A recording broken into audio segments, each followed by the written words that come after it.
sermon application video for Thursday. In 3, 2, 1.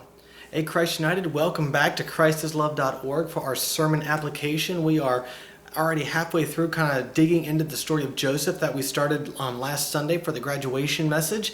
And today we are going to get right back into it where we left off yesterday, where we read yesterday chapter 39 where Joseph had this horrible decision that he had to make, where it was either way he chose, he lost. Because Potiphar's wife said, hey, come to bed with me, come sleep with me. And he realizes, wow, if I say yes, eventually she's going to tire of me and get rid of me.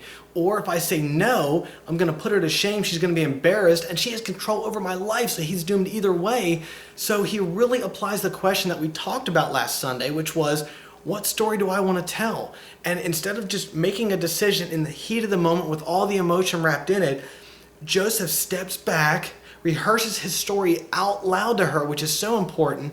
And he says, look, I can't sleep with you because it's inconsistent with the story that I want to tell. So obviously, as we read yesterday, she framed him. He ended up being thrown into Pharaoh's prison. And as he is there, as we're going to read today, he becomes great in the prison. With the prison guards, with the guys in charge of the prison, they gave Joseph as much responsibility as he could possibly have while he's in prison. I mean, they don't even keep their eye on him because they trust him so much. So once again, this is in chapter 40. Everything that Joseph touches and everything that he decides to say, God, I'm going to honor you and I'm going to make God-honoring decisions, he is just abundantly blessed in every situation, even though it's not a great situation. He's thrown in a dungeon, but yet he still wants to tell a God-honoring story, and he's blessed while he's in the dungeon. And while he's in there, in chapter 40, you learn about the Pharaoh's cupbearer and the Pharaoh's baker who ended up being in prison. And while he's there, those two guys have dreams, and Joseph interprets their dreams for him. And as he's kind of rehearsing and going over their dreams and telling these guys about his story, he's like, look, if you guys could ever help me, I would be very grateful. That's chapter 40. I really want to encourage you to read that.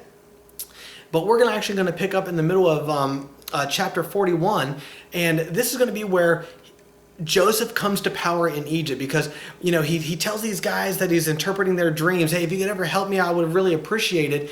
Well, they get out of prison and go back to working for Pharaoh, and 2 years go by where Joseph is still in this prison, and then Pharaoh starts having these dreams. And one of the guys that he was in prison with goes, hey Pharaoh, there's this guy in prison that could interpret dreams. So he says, go get Joseph. So Joseph interprets Pharaoh's dreams, because Pharaoh had these weird dreams of, he saw 7 healthy cows and then 7 sick cows, and he wasn't sure what it meant. And Joseph says, look, God told me that these aren't 2 separate dreams. They're one dream. They're connected.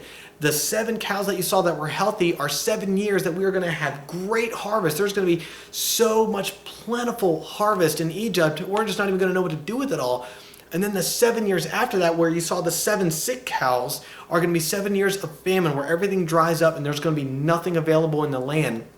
And Pharaoh just sees that, wow, God has spoken to Joseph, and there is nobody else greater in this land that could be the head of this than Joseph. So he says, Joseph, you're going to be the governor, the prime minister. You are going to be the second in command. The only person greater than you in Egypt is going to be me, who's Pharaoh. So Joseph goes in as a slave, ends up the governor, the second in command in all of Egypt. So he is in control of all the grain, and the 7 years of plenty, he stores 1/5 of all of that.